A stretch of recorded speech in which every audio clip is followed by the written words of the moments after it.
Good morning students. आज हम खंड ख काव्य शास्त्र पर चर्चा करते हैं। सबसे पहले हम बात करते हैं कि काव्य शास्त्र किसे कहते हैं। काव्य शास्त्र की परिभाषा किसने, सभी विद्वानों ने अलग अलग दी है, उनके बारे में वर्णन करते हैं। काव्य साहित्य का संवैधानिक महत्वपूर्ण अंग होता है। जो काव्य होता है वह साहित्य का महत्वपूर्ण अंग होता है, इसलिए उसमें सभी परिभाषाएं, लक्षण, व्यंग्य इसमें समाहित होती हैं। सभी के अंदर सभी परिभाषाएं होती हैं, व्याख्या होती है, लक्षण इसमें समाये हुए होते हैं। यानी हम पूर्ण रूप से कह सकते हैं कि जो हृदय में पूर्ण आनंद देने वाले काव्य को, वाक्य को ही हम काव्य कहते हैं। जो हृदय को पूर्ण आनंद देता है, जिसको पढ़कर हृदय में या हमारे मन को संतुष्टि होती है, उसे वाक्य को हम काव्य कहते हैं। भारतीय विद्वानों और अंग्रेजी पाश्चात्य या अंग्रेजी विद्वानों ने काव्य की अलग अलग परिभाषा दी है। सबसे हम पहले बात करते हैं भारतीय आचार्यों का क्या मत है। भारतीय आचार्यों ने काव्य की क्या क्या परिभाषा दी है। सबसे पहले हम बात करते हैं ब्रह्मा ने कहा है कि शब्दार्थों सहित काव्यतम, शब्दार्थों सहितो काव्यतम, किंतु शब्द और अर्थ को काव्य की संज्ञा देना दोषपूर्ण है। कि जो शब्द अर्थों को प्रकट करते हैं उसे हम काव्य कहते हैं, ऐसा विमान ने कहा है। लेकिन कुछ विद्वान, कुछ आचार्य इस मत से सहमत नहीं हैं। आचार्य विश्वनाथ ने साहित्य दर्पण, जो उसकी एक पुस्तक है, उसमें कहा है जो हृदय या रसात्मक को पूर्ण आनंद देने वाले वाक्य को ही हम काव्य कहते हैं। जैसे पीछे हमने पढ़ा था, जो रसात्मक वाक्य रसात्मक काव्यम, जो हृदय में पूर्ण आनंद देने वाले वाक्य को हम काव्य कहते हैं। पंडित जगन्नाथ ने क्या कहा है।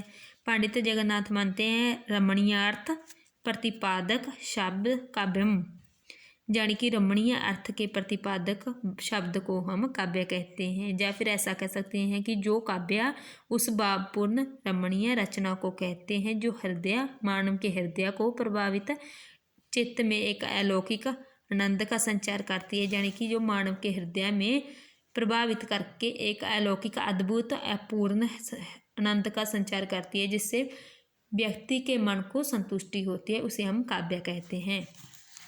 आगे देखते हैं अंग्रेजी कवियों ने, पाश्चात्य विद्वानों ने, अंग्रेजी कवियों के दो वर्ग थे।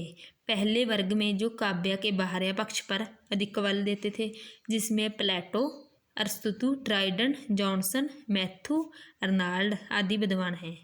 दूसरा वर्ग था जिसमें काव्य के भीतरी पक्ष, यानी अंदर पक्ष पर बल देते थे, उसे हम रोमांटिक कवि भी कहते हैं, रोमांटिक कवि भी कहते हैं, जिसमें वर्ड्सवर्थ, कॉलरिज, शैले आदि थे।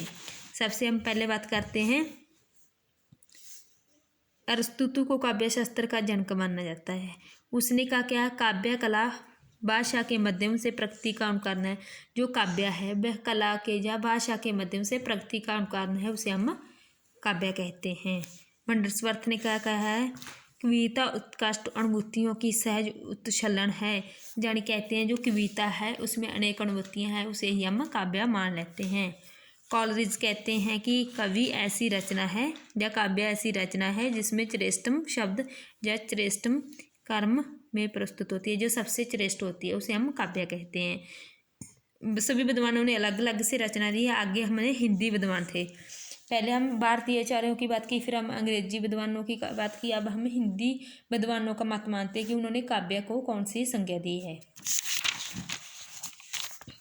डॉक्टर श्याम सुंदर दास ने कहा कि काव्य वह है जो हृदय में आनंद वह जा चमत्कार की सृष्टि करे, जो संतुष्ट करे। यानी कि काव्य वह है जो मन को संतुष्ट करे, उसे हम काव्य कहते हैं। डॉक्टर गुलाब राय मानते हैं कि काव्य संसार के प्रति व्यक्ति या कवि की भाव प्रधान मानसिक प्रतिक्रियाओं की श्रेय देने वाली अभिव्यक्ति है।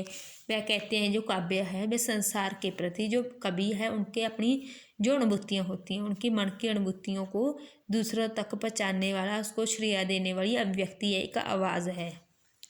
आचार्य रामचंद्र शुक्ल ने कहा है कि जिस प्रकार आत्मा की मुक्त अवस्था ज्ञान दिशा कहलाती है, उसी प्रकार हृदय की मुक्त अवस्था रस दिशा कहलाती है। हृदय की इसी मुक्ति की साधना के लिए मनुष्य को वाणी जो शब्द प्रदान करती है उसे हम कविता कहते हैं। यानी जो हृदय को मुक्ति वरदान करती है, उन शब्दों को हम काव्य या कविता कहते हैं। जयशंकर प्रसाद के शब्दों में काव्य आत्मा की संकलात्मक अनुभूति है। जो काव्य है वह आत्मा की ही अनुभूति है, उसी के सहारे वह चलती है, उसी को मन को संतुष्ट करने के लिए हम काव्य की रचना करते हैं। आज हमने काव्य के बारे में पढ़ा। पहले हम काव्य के अर्थ को जाना, फिर उसकी परिभाषाओं के बारे में पढ़ा। नेक्स्ट लेक्चर में हम काव्य या कविता के तत्वों पर चर्चा करेंगे।